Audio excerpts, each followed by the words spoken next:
Okari, welcome home. I'm your anime manga mom. Today we're going to talk a little bit about fandoms. And I think for the most part, anime fandoms are a wonderful gift that we've been given. When I grew up, there was no major internet. I mean, my dad did have a computer even before I was in school, but it was in DOS. There was no Windows, there was no dial-up, and there was no way to find other people who had the same interests and passions as you unless you advertise it. And if it's something that's not very mainstream, you're just not going to find a lot of options to advertise your fandom. And people are going to have a much more negative connotation to people who are a little more subculture. So it was just really hard to find people who were into what you were into unless they were the really, really loud um, in your face pushing their agenda, which is what you'll find a lot in anime fandoms. You'll find those people who, either for reasons of they just got into the anime and they're a little gung ho about it, maybe they're very young, or maybe they're a little more emotionally immature, or for whatever reason they can't hold back on their opinion and allow you to have your own because I don't know why. I don't know why. I think that they're just, a little immature, and you're going to find that online. You can't, regulate everybody's maturity level. So, whether they're very young or just very young in mind, then you have to allow them to have their opinion and just kind of ignore them, let them go rant to themselves in the corner. And maybe that's what they need to do. Maybe they need to just rant and get it off their chest and say what they need to say. And then they can come to terms with the fact of maybe that's why they like that character or that situation or whatever it is that they're very adamant about pushing. The rest of the people, which I'd say is most of them, can allow their own preferences and somebody else's. Now, they might have lines like you can have your preferences as long as you don't love Hisoka or something like that. But then I say sometimes people find a comfort character that they it's inexplicable. There's just something about them, whether it be their drive, their determination, their sheer power. I mean, whatever it is, maybe it's um,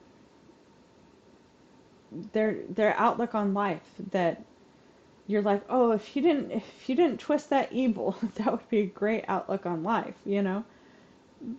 There are so many reasons why you can love a character, and because it's fiction, a lot of people say give it a pass. I mean, no animals were hurt in the making of this film. I mean, nobody's actually injured by this character. It's a fictional character, so they can overlook their actions and appreciate the good qualities of the character, you know?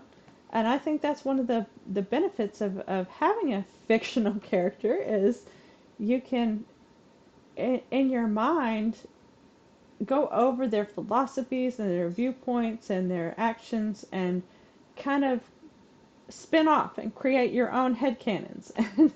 And that's where a lot of anime fandoms turn toxic too, is because somebody has a headcanon and misinterprets that as an actual canon. So something that they created off of that anime, that character, and generally, the fandoms feed into each other. So you find a group of people who believe that Bakugo and Uraraka are an item. And so they're going to talk to a bunch of other people who believe the same thing, and they're just going to get mixed up in the fact that that's actually the case. And you know what? I can see where they came from, because Bakugo doesn't give his respect so freely, but he gave respect to Uraraka, and so they're like, well, if he respects her, then maybe there's a chance.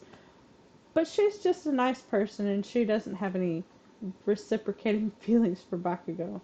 She obviously likes Deku, and just because Bakugo respects somebody doesn't mean he's going to marry them, you know? I think that right now those kids are focused on becoming heroes, which is what they should be focused on. And people, put your ships in the back seat because the story comes first. The mangaka is in control of that.